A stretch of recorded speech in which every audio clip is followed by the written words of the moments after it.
Go to Starkscan website. Now search for the router address. You can easily copy and paste the router contract address from the video description below. Now click on the Read/Write Contracts option. Now select the Write option. Next, click on Connect Wallet. Now connect your preferred wallet.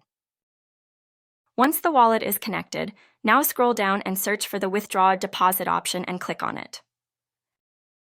Now here in Asset, you need to paste the token address that matches your deposit.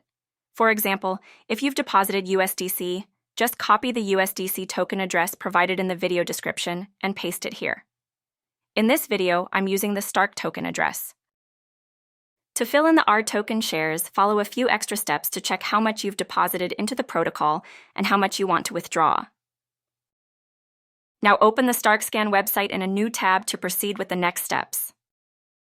In the search bar, paste the rToken address of the token you want to withdraw. It's provided below in the video description.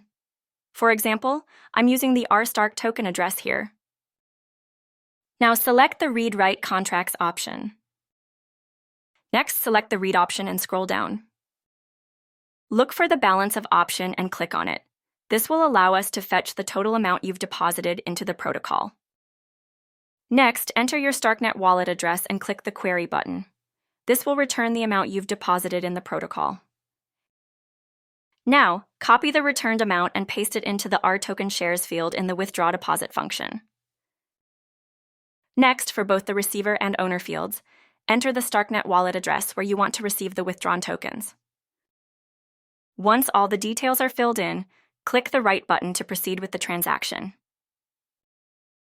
Next, sign the transaction using your connected wallet. If the transaction is successful, you will get the success notification. Once the transaction is successful, your wallet will reflect the withdrawn amount.